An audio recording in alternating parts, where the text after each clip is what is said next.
Σίγουρα έχεις δει δεκάδες κόλπα, οικολογικά, χημικά, περίπλοκα για να καθαρίσεις τον φούρνο σου. Σε αυτό το βίντεο όμως θα δεις κάτι αλλιώτικο. Κάτι τόσο απλό, τόσο αποτελεσματικό που θα αναρωτηθείς γιατί δεν το έκανες νωρίτερα. Και το καλύτερο, ούτε τρίψιμο ούτε χημικά. Μείνε μέχρι το τέλος γιατί αυτό το κόλπο θα αλλάξει για πάντα τον τρόπο που καθαρίζεις τον φούρνο σου.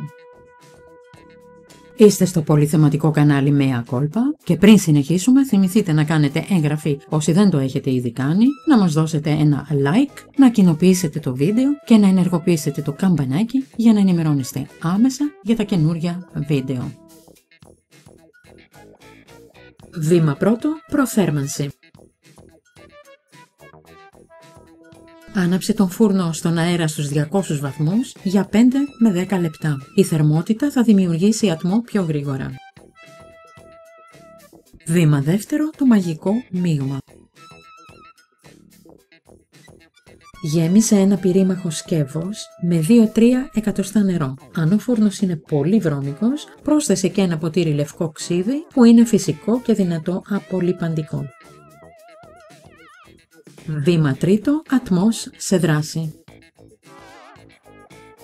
Βάλε το σκεύος στο κέντρο του φούρνου και κλείσε την πόρτα. Άφησε το για 30 λεπτά. Ο ατμός κάνει όλη τη δουλειά μόνος του. Βήμα τέταρτο, λίγη υπομονή. Σβήσε τον φούρνο και περίμενε λίγα λεπτά να πέσει η θερμοκρασία. Μην αργήσεις όμως, όσο είναι ακόμα ζεστός, ο καθαρισμός γίνεται παιχνιδάκι. Βήμα πέμπτο, καθάρισμα.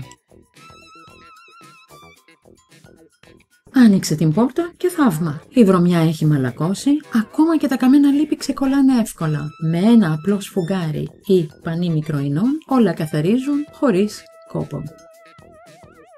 Για τις γωνίες χρησιμοποίησε μια ξύλινη σπάτουλα ή μια παλιά πιστωτική κάρτα για να αφαιρέσεις τα επίμονα υπολείμματα χωρίς γρατζουνιές.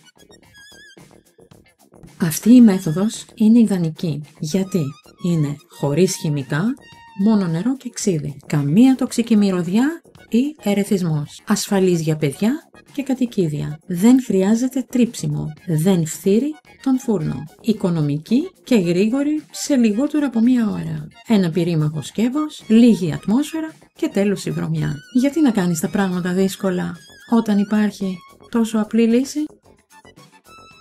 Στο κανάλι μας θα βρείτε πολλά ακόμα βίντεο σχετικά με το θέμα που μόλις εξετάσαμε. Πάρτε μια μικρή γεύση. Οι σύνδεσμοί τους βρίσκονται στην περιγραφή.